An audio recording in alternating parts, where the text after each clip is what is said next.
Every time humanity encounters a new frontier, every time we encounter limits that seem impossible to overcome until we build infrastructure that changes the rules.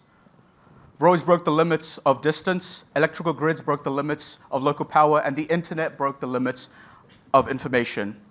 Satellites help us monitor climate change, track disasters, navigate the world, and advance science. Yet, despite that, they still operate within limits imposed by their orbit. And that is the wall I want to break. Satellites are one of the most advanced machines humanity has created. Yet they spend most of their time waiting for sunlight, waiting for communication windows, waiting for storage space.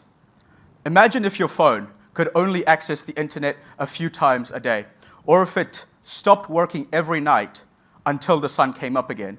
We would never accept this on Earth, yet in space, this is normal.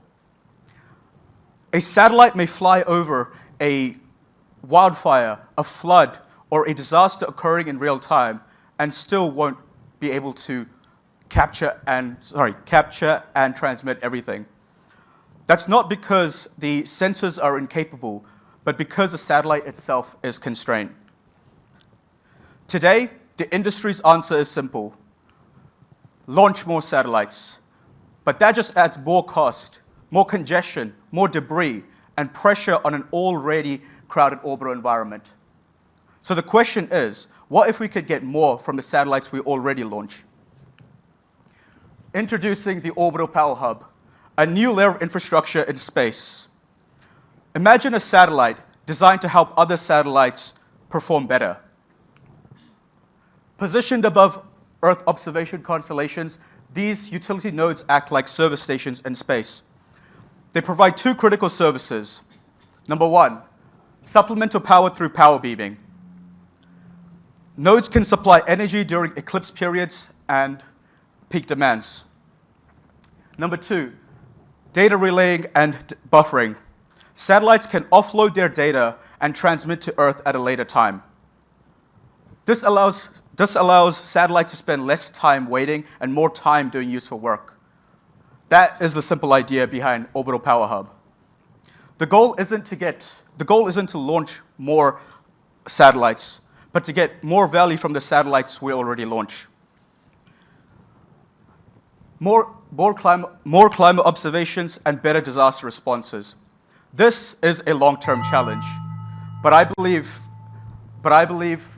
the next great infrastructure won't be built on Earth at all.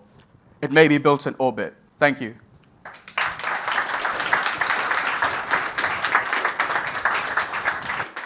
Sorry. Thank you, Joshua. What a great start. Any questions for Joshua?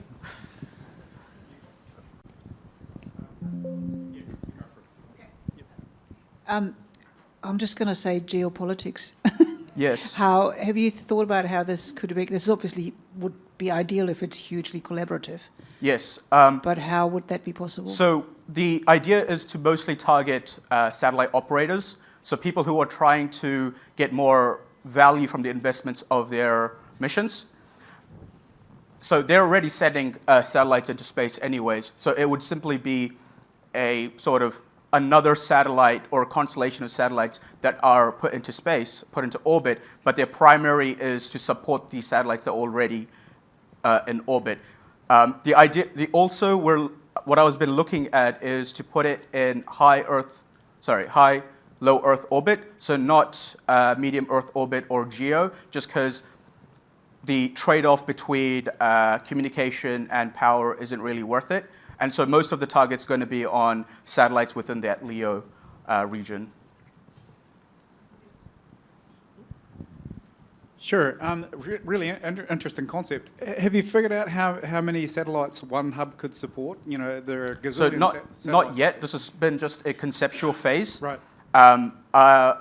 So I want to kind of develop this further during my doctorate programs or something like that, so where I can advance the power beaming side of it to figure out exactly how much transmission can be done from sunlight, and to see if it's possible to do it with control logic systems as well, while two systems are moving at very high speeds.